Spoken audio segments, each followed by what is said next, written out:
మీకు పంపిస్తా ఉన్నాను అధ్యక్ష. ఈరోజు నేషనల్ హైవేస్ కోసము 1,85,000 కోట్లు ఇచ్చింది. ట్యాక్స్ డెవల్యూషన్లో 2.5 లక్షల కోట్లు ఇచ్చింది. గ్రాంట్ ఇన్ ఎయిడ్ కింద 78,859 కోట్లు ఇచ్చింది. రైల్వేలకు 36,000 కోట్లు ఇచ్చింది. హెల్త్ అండ్ ఎడ్యుకేషన్కి 2,500 కోట్లు ఇచ్చింది. అర్బన్ డెవలప్మెంట్కి 315 కోట్లు ఇచ్చింది.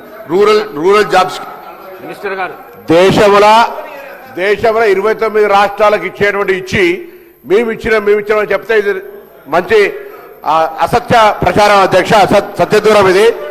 తెలంగాణ రాష్ట్రానికి భారతీయ జనతా పార్టీ గత 12 ఏళ్లుగా ఏమిచ్చిందో చర్చ చేయడానికి మేము సిద్ధం.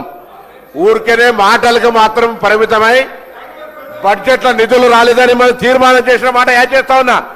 ఎన్నడైనా పోయి మీ భారత ప్రధానమంత్రి దగ్గర పోయి తెలంగాణకు కావాలని ఎప్పుడు అడిగిన అధ్యక్ష వీళ్ళు మీరు ఎన్నడన్నా మీరు రికార్డులో చూసినారు అధ్యక్ష? మా తెలంగాణకి ఇది కావాలని శాసనసభ వేదిక కోరండి. ఇప్పటి వరకు కేంద్ర విద్యాలయాలు రాలే, నవోదయ విద్యాలయాలు రాలే. కేంద్ర ప్రభుత్వం నుంచి రావాల్సిన అనేక ప్రత్యేక నిధులు పక్క ఆంధ్ర రాష్ట్రం తీసుకుపోతుంటే ప్రేక్షకుల్లాగా చిన్న బాలుడు ముద్దు పప్పు తిని కూర్చున్నట్టుగా కూర్చుంటే వీళ్ళు మాట్లాడితే ఎట్లా అధ్యక్ష?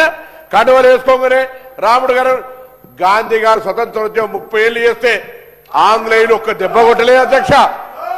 అధికారం వచ్చినాక ఎంతసేపట్ల వీళ్ళు తుపాకీ పెట్టి కాల్చి వచ్చిన అధ్యక్ష, ఎంత తుపాకీ పెట్టి కాల్చి ఇచ్చిన అధ్యక్ష. అటువంటి వాళ్ళు ఎలా రాముడికి వీళ్ళకు చెప్తాను. నేను చదివిన మంత్రులు చదవమని సార్. రామ రామ రమేతి రమే రామే మనోరమే శాస్త్ర రామ సత్యంలో రామరామ చదవమని సార్. ఒక్కసారి మంత్రాలు చదవమనండి. లేదా హనుమంతుడు ఆపదం అభారతారం దాతారం సర్వ సంపదం లోకాభిరామం శ్రీరామం భూయభూయరామం చదవరని పెద్ద హిందువులు అంటే బొట్టు పెట్టుకోమా? బీజేపీలు ఉంటున్నా హిందువులా?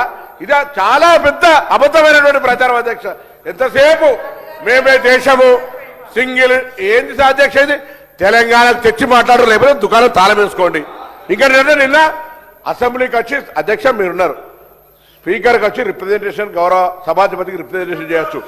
వచ్చి అసెంబ్లీ కూడా లొల్లి చేస్తారు. మమ్మల్ని అరాచకంగా నియంతృత్వ ప్రభుత్వం విమర్శ చేస్తారు. ఏం అధ్యక్ష? ఏం లాంగ్వేజ్ అది? ఇంత డెమోక్రటిక్ గా నిల్చొని మంచి మాట్లాడే అవకాశం ఇంత పెద్దగా మీరు సభా మర్యాదలు కాపాడుతూ ప్రతిపక్ష పార్టీ ఎంతమంది మెంబర్లు ఉన్నారు అనేటువంటి మాటలు ఇప్పుడు ఇస్తుంటే ఆయన ఎంతసేపు పొద్దుగాల ఏదేదో భయపెట్టేటువంటి ప్రయత్నం చేస్తే ఎవరు ఇక్కడ ఏం లేదు. భారతీయ జనతా పార్టీ తెలంగాణకి ఏం తెచ్చిందో చెప్పి మాట్లాడమని చెప్పి కోరుతా ఉన్నా. జనాబ్ మాజీ సార్.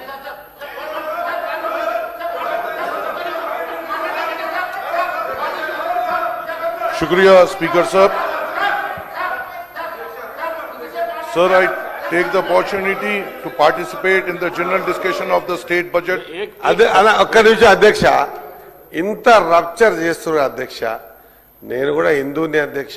ప్రతిరోజు గుడికి పోయి మొక్కందే బొట్టు పెట్టందే. నేను కూడా నీళ్లు కూడా తాగను అధ్యక్ష.